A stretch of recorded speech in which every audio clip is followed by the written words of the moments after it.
Bismillah, alhamdulillah, wala quwata illa billah. Selamat malam Bapak Ibu. Selamat malam.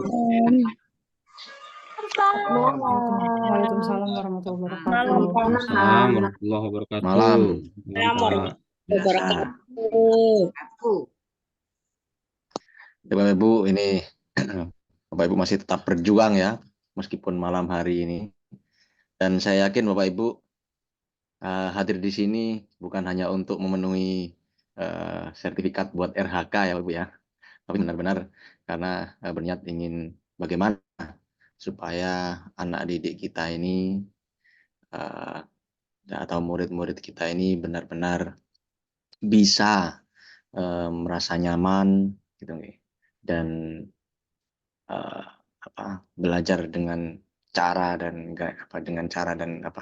motivasinya begitu Bapak Ibu sekalian. Baik Bapak Ibu, sebelum kita mulai saya akan share screen terlebih dahulu.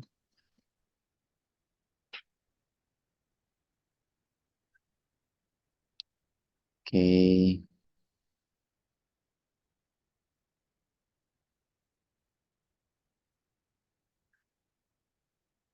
Baik.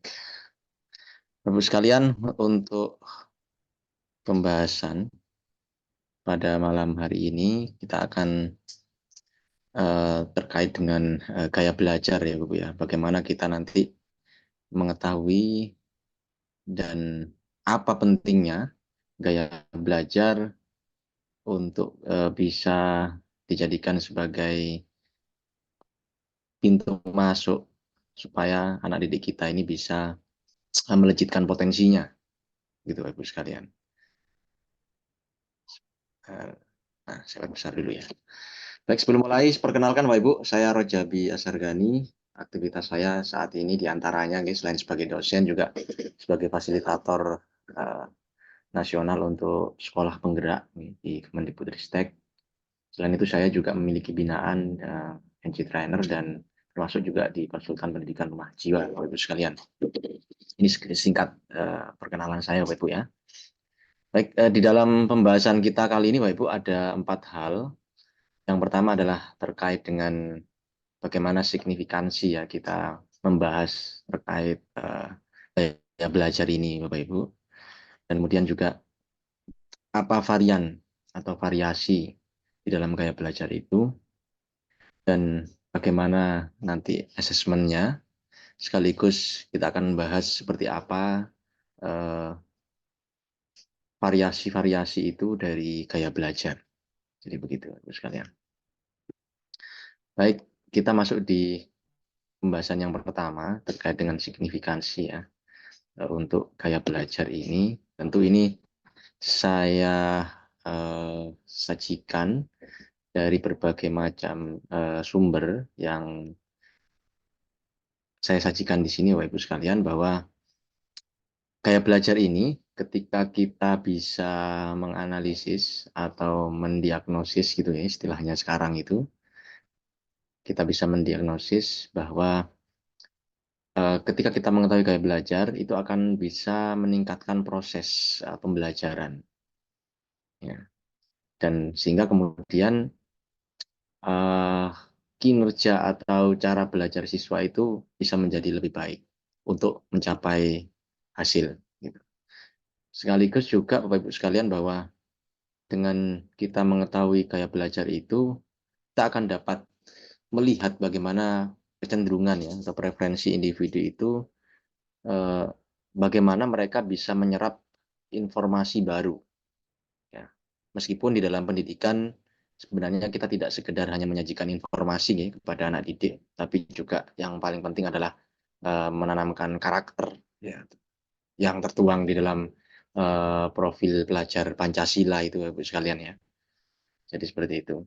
Sehingga ini untuk mengetahui supaya anak-anak itu dapat menyerap yang kaitannya dengan sisi ya, kognitif ya, terutama, meskipun juga ada kaitannya kayak belajar itu dengan sisi-sisi yang lain seperti sisi afektif dan sisi psikomotoriknya gitu Bapak Ibu sekalian. Nah, pentingnya mengenali gaya belajar itu selain apa yang saya sebutkan tadi, yang pertama adalah peningkatan efektivitas ya Bu ya, pembelajaran. Nah, ketika kita tahu Bapak Ibu sekalian, gaya belajar anak-anak kita itu, maka kita bisa dengan mudah ya menyajikan informasi, menyajikan instruksi, menyajikan apapun itu kepada anak-anak karena hal tersebut sesuai dengan apa yang menjadi passionnya, apa yang menjadi kesenangannya di dalam belajar. Gitu. Dengan demikian, mereka akan lebih mudah memahami dan menyerap materi uh, pembelajaran. Gitu. Karena kalau kita itu sedang menjalani masa-masa untuk menyerap informasi, ya, menyerap pengetahuan, dan itu kemudian sesuai dengan cara kita, ya, sesuai dengan cara kita sendiri yang selama ini menjadi karakter kita, itu maka akan menjadi lebih mudah sehingga dikatakan lebih efektif. Begitu. Dan yang berikutnya adalah Bapak Ibu, motivasi dalam partisipasi siswa ya atau keterlibatan siswa itu akan menjadi lebih terlihat dan lebih fair di dalam proses belajar itu. Karena bagaimanapun ketika anak telah nyaman dengan caranya, gitu ya, dengan cara belajarnya, maka ini akan menjadikan mereka lebih termotivasi dan lebih terlibat, gitu ya, dalam proses pembelajaran sehingga mereka bisa merasa nyaman. Karena memang ketika anak, ya, orang atau anak itu merasa nyaman dengan apa yang dia lakukan, maka itu akan lebih mudah untuk menyerap, gitu Bapak sekalian. Nah, tentu dengan efektivitas pembelajaran, dengan motivasi atau partisipasi yang tinggi dari anak-anak, maka bisa diharapkan atau impact-nya, ya, dampaknya adalah pencapaian hasil yang lebih baik. Target-target Bapak Ibu di satuan pendidikan Bapak Ibu terkait dengan karakteristik sekolahnya, ya, terkait dengan capaian pembelajarannya, itu maka akan bisa menjadi lebih baik. Gitu ya. Bisa menjadi lebih baik karena mereka sudah melakukan strategi pembelajaran yang efektif, terus kemudian pemahaman dan pencapaian pembelajaran yang baik, gitu kan, karena keterlibatan dan motivasi anak-anak yang tinggi sehingga kemudian uh, hasilnya akan menjadi lebih uh, efektif, seperti itu. Baik. Nah, yang kedua adalah variannya atau macamnya. Memang di Indonesia ini lebih atau di dalam satuan pendidikan itu lebih banyak mengenal tentang varian visual, auditori, dan kinestetik bagi variannya, Bapak Ibu. Meskipun nanti kita akan tahu bahwa sebenarnya ada beberapa ada varian lain itu yang itu sementara ini di satuan pendidikan itu masih diinkludkan pada satu gaya, itu seperti itu. Nah, model-model ini Bapak Ibu dari berbagai penelitian sebenarnya, termasuk yang saya kuatkan di dalam sajian ini, bahwa terkait dengan gaya belajar itu masih dipakai dan masih relevan untuk saat ini, Bapak Ibu sekalian. Ya, ya ini terbukti dari beberapa jurnal yang uh, kita sajikan ini, bisa dicek nanti Bapak Ibu sekalian. Jadi memang di beberapa sekolah-sekolah termasuk di sekolah luar negeri itu masih menerapkan model-model untuk asesmen dengan gaya belajar, gitu, gaya belajar ini seperti itu. Nah, variasi itu yang kita kenal dengan model visual, auditori, dan kinestetik, gitu ya Bu ya sekarang. Nah, ini beberapa penelitian yang memang menunjukkan bahwa model visual, ya, model auditori seperti oleh Moreno, terus kemudian auditori oleh Wilson dan juga oleh Williams, ini memang benar-benar dilakukan penelitian bahwa ada hubungan yang yang konsisten, gitu gitu terkait dengan bagaimana cara belajar, menerapkan cara belajar pada anak-anak yang memiliki gaya visual, gitu ya. penerapannya, maupun yang auditori maupun yang kinestetik. Nah, ini penelitian yang terjadi pada waktu yang ya agak lampau nih. Nah, bagaimana dengan saat ini ya, dalam periode saat ini ternyata masih tetap dilakukan Bapak Ibu, meskipun dengan menggunakan berbagai macam novelty ya, atau berbagai macam perkembangan keterbaruan. Maksudnya ya misalkan seperti yang di pertama ini yang dilakukan oleh Pak Ruk ini, dia mencoba untuk mengkolaborasikan dengan model fisiologis ya detak jantung untuk melihat bagaimana gaya belajar anak-anak ya di lingkungan sekolah begitu Ibu.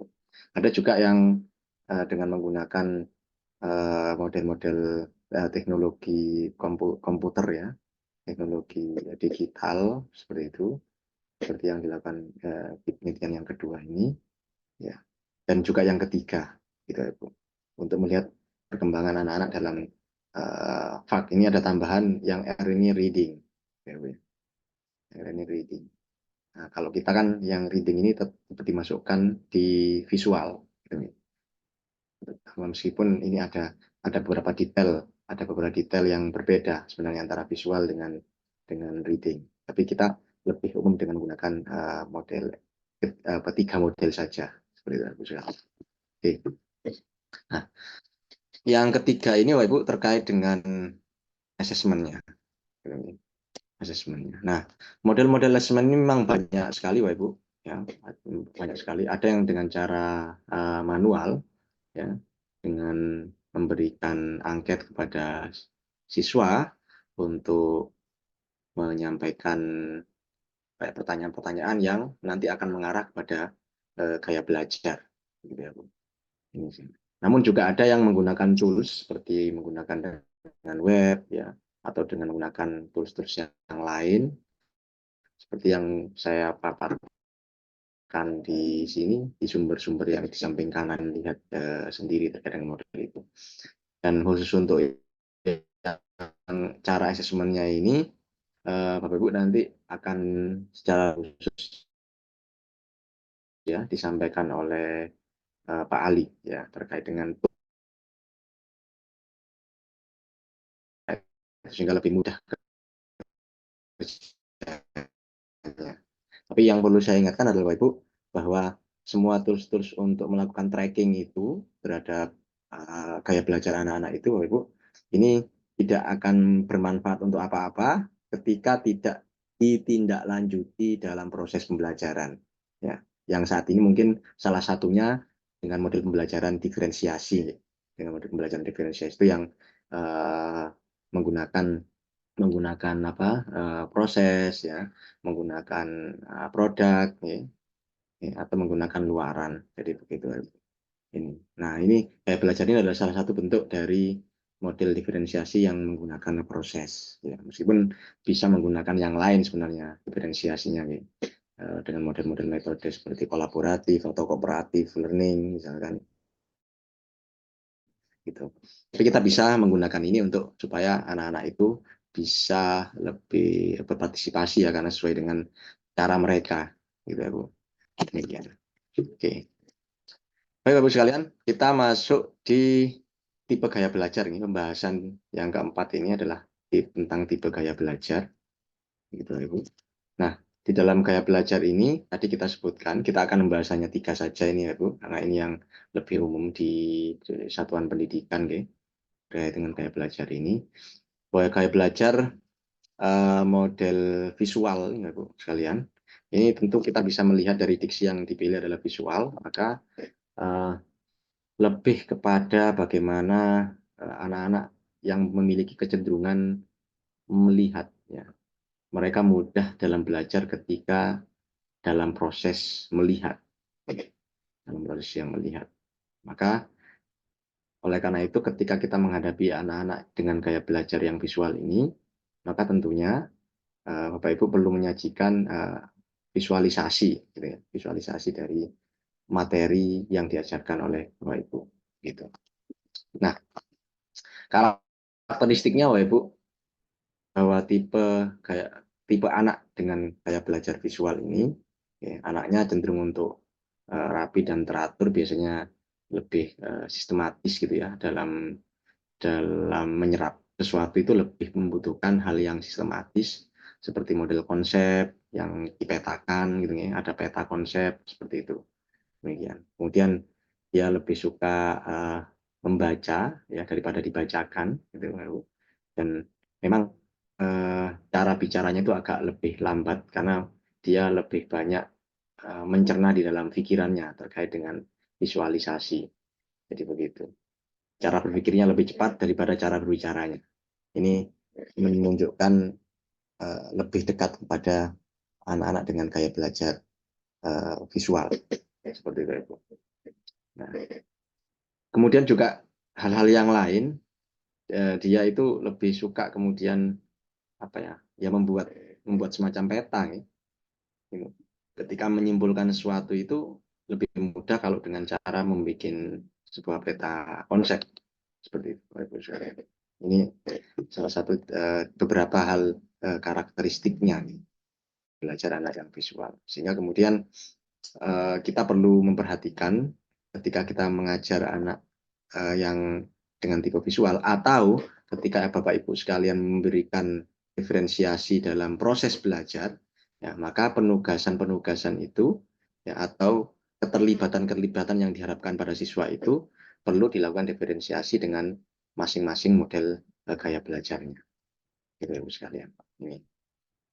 Nah, kita dengan gaya belajar yang visual ini perlu misalkan mendistribusikan tugasnya ya, KPD atau apapun itu bentuknya, diharapkan mereka bisa membuat sesuai dengan gaya belajarnya.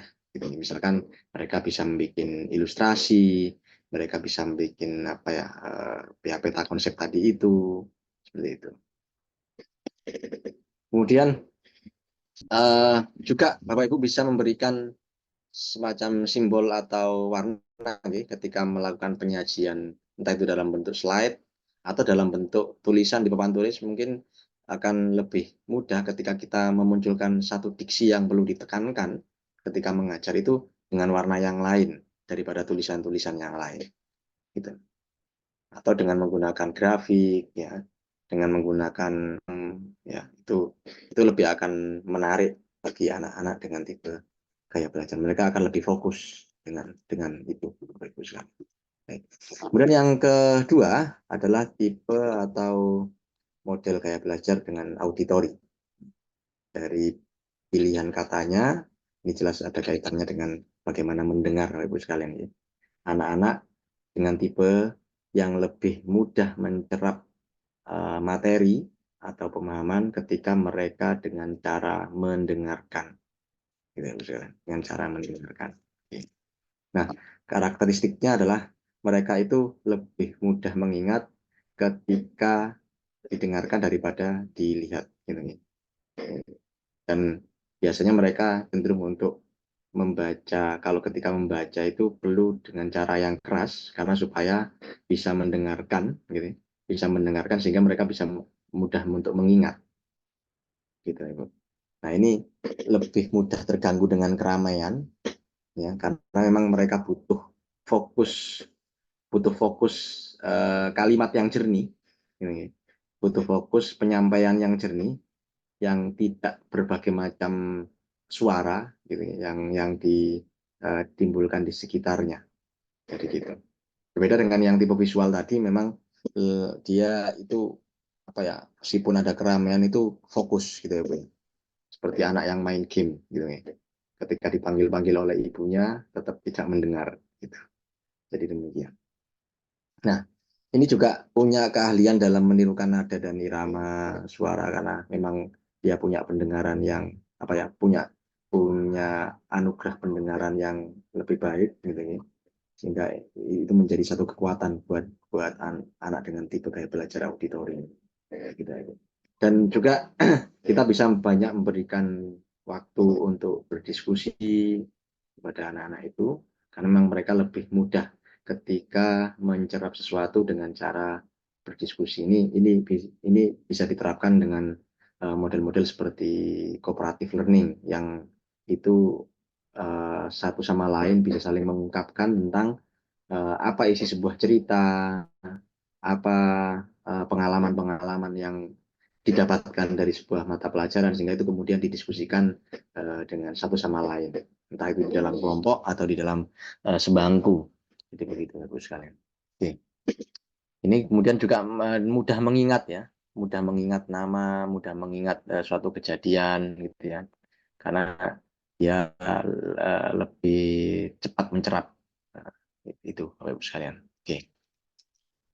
Nah, dengan demikian cara kita memberikan, ya, cara kita mengajak mereka berpartisipasi di dalam pembelajaran, tentu dengan tipe gaya belajar auditori ini berbeda dengan tipe belajar yang visual, gitu ya Bu. Maka seperti tadi kita sampaikan, bisa dengan cara membuat kelompok diskusi ya, yang itu dikumpulkan dalam satu tipe belajar yang auditori ini. Nah, mungkin mungkin ada pertanyaan di Bapak Ibu sekalian yang, nah, kalau begitu nanti mereka dalam satu lingkup saja, gitu ya, tidak berkembang dalam tipe-tipe yang lain mungkin, atau proyek yang saling berkaitan dengan satu tipe belajar dengan tipe yang lain. Nah, pada tahap awal sebaiknya Bapak Ibu sekalian, ini supaya mereka lebih mudah beradaptasi, gitu ya, dan lebih dapat merasa apa ya, uh, merasa match dengan satu sama lain sehingga mereka bisa saling mendukung, gitu. Itu sebaiknya dikumpulkan dalam satu tipe belajar dulu. Nah, baru kemudian dalam tahap berikutnya, ya, itu dalam satu proyek-proyek tertentu memang butuh penggabungan dari tipe belajar yang lain, gitu ya. Misalkan dalam proyek-proyek P5, gitu ya, proyek P5 itu sangat baik ketika itu di mix, ya, di mix atau di blended satu sama lain dalam tipe gaya belajar supaya bisa menghasilkan karakter yang lebih apa ya, lebih bisa saling dikenal, lebih bisa saling dikenal seperti itu sekalian. Nah, saya lanjutkan untuk tipe yang auditori ini, ya sekali lagi karena kekuatannya adalah pada pendengaran, ya, intonasi itu sangat penting ketika Bapak Ibu menjelaskan, ya, menjelaskan intonasi, volume, penekanan, diksi, gitu ya.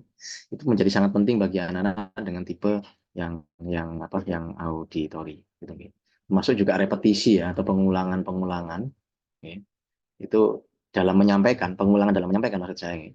Itu menjadi sangat penting di sini. Oke. Yang terakhir Bapak Ibu adalah tipe gaya belajar dengan kinestetik nih. Tentu dengan kata kinestetik ini kita dapat melihat ini adalah sebagai sebuah gerakan-gerakan yang kita dapat melihat ciri khasnya adalah mereka yang suka langsung praktek daripada banyak membahas, gitu nih, banyak membahas sesuatu, tapi lebih mudah, mereka akan lebih mudah memahami dengan cara yang langsung praktek, begitu Ibu ya. Ya, karena biasanya dengan tipe anak-anak yang kinestetik itu sedikit imajinasi tapi pragmatis, ya. Pragmatis dalam artian mereka akan lebih mudah dengan cara yang praktik atau praktis, gitu. Ini sekalian. Nah, kecenderungan juga kita akan melihat bahwa mereka ini ketika menyampaikan sesuatu itu juga ikut dengan gerakan-gerakannya, ya sekalian. Banyak bergerak-geraknya, gitu nih. Yang tidak sabaran ketika harus duduk diam dalam satu waktu yang lama, gitu nih. Ya.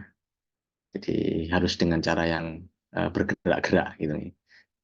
Nah, Bapak Ibu sekalian, untuk tipe yang kinestetik ini, variasi-variasi seperti simulasi, ya, role play di dalam proses pembelajaran itu menjadi sangat penting. Game atau physical education, ya, banyak sekali Bapak Ibu.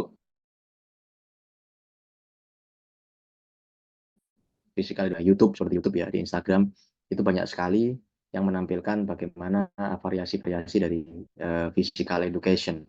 Dan itu sangat menarik sekali Bapak Ibu untuk tipe-tipe anak yang model kinestetik itu. Mereka bisa dapat mencerap materi pembelajaran atau karakter, bahkan karakter pun, gitu nih, bisa ditanamkan dalam model physical education itu khususnya bagi tipe-tipe anak yang kinestetik seperti itu Ibu sekalian ini. Oke. Nah, Bapak Ibu, menerapkan metode gaya belajar ya dalam mengajar ini sebenarnya bukan hanya untuk meningkatkan pemahaman ya, bukan hanya untuk dalam hal untuk mentransfer pengetahuan kepada siswa ya, tetapi sebenarnya lebih dari itu adalah dalam rangka untuk meningkatkan kepercayaan diri anak-anak dan kepuasan dalam belajar. Karena bagaimanapun ketika anak-anak itu sesuai ya, ketika belajar itu sesuai dengan caranya, gitu. Ini kan soal cara ya, caranya, maka mereka itu bisa lebih bangga dan lebih merasa apa ya, puas dengan pembelajaran itu, begitu ya Bu. Sehingga kemudian mereka bisa termotivasi dengan baik, gitu ya, bisa berpartisipasi, bisa mengikuti dan bisa lebih bersemangat tentunya, begitu ya Bu. Nah ini merupakan salah satu cara Bu ya, cara untuk kita perlu mengetahui gaya belajarnya, begitu ya Bu. Baik. Nah, oleh karena itu Bapak Ibu, kita sebagai pendidik penting sekali kemudian dalam proses ini.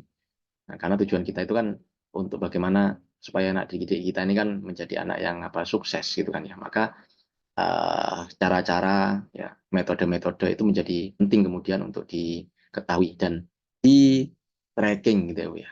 Ya, ditelusuri gitu ya. Ditelusuri itu seperti apa kemudian mereka yang bisa menjadi semangatnya itu bangkit di dalam belajar.